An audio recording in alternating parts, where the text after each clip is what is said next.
నేను ఆ రోజు కరాటే మాస్టర్గా ఉన్నాను. క్లాసులు చెడిపోతాయి, రాజకీయాల్లో ఫుల్ టైం ఇయ్యలేను అని అంటే కూడా బలవంతంగా నాకు ఆనాడు ఆ పదవి కట్టబెట్టి నన్ను జిల్లా అధ్యక్షుడిగా చేసినారు 85లో. ముఖ్యమంత్రిగా సంబోధిస్తూ మహేష్ కుమార్ గౌడ్ చాలా సౌమ్యకుడు అన్నాడు. ప్రజాస్వామ్యంగా చాలా స్వామ్యనే కానీ నేను కరాటేలో బ్లాక్ బెల్ట్ 6 అనే మాట కూడా మీకు గుర్తు చేస్తూ ఉన్నాను.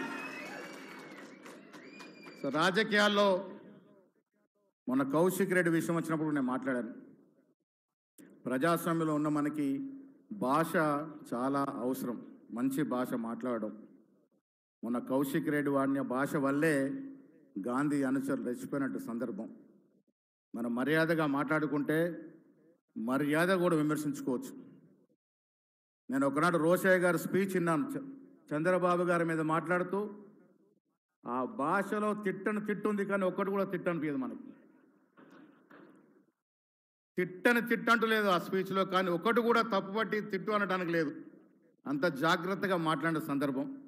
రాజకీయాల్లో వైరు వర్గాలు ఉంటాయి, ఎన్నికలప్పుడు పోటాపోటీలు ఉంటాయి, కానీ మన రాజసీమ కాదు. ఎన్నికలైన తర్వాత సౌహృద వాతావరణంలో మాట్లాడుకునే పరిస్థితి తెలంగాణలో, ఈ తెలంగాణ గడ్డలో, ఈ రక్తంలో ఉంది.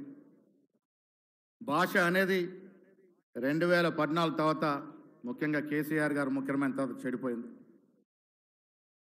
నిజంగా కూడా ప్రజలు దానికే అలవాటు పడ్డారు.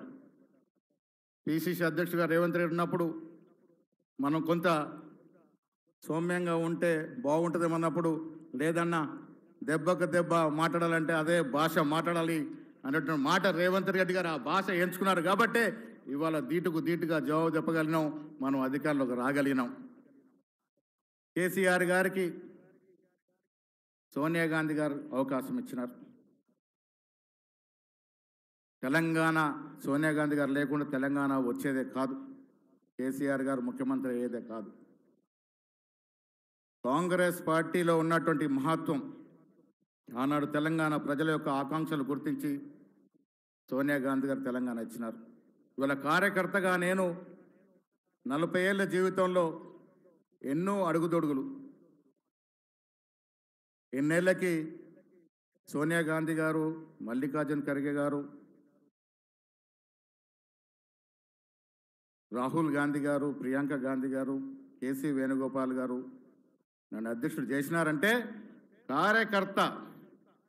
భగవద్గీతలో శ్రీకృష్ణుడు ఒక మాట అంటాడు, నీ పని నువ్వు అంతర్గత శుద్ధితో చేసుకుంటూ ఉండు, ఫలితం దానంతట అదే నీ చెంతకు చేరుతుంది అని.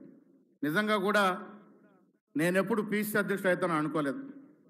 రేవంత్ రెడ్డి గారు పదే పదే అంటూ ఉంటారు, జాగ్రత్తగా చేయన్నా, నా తర్వాత పార్టీని నడపాల్సి వస్తుందని.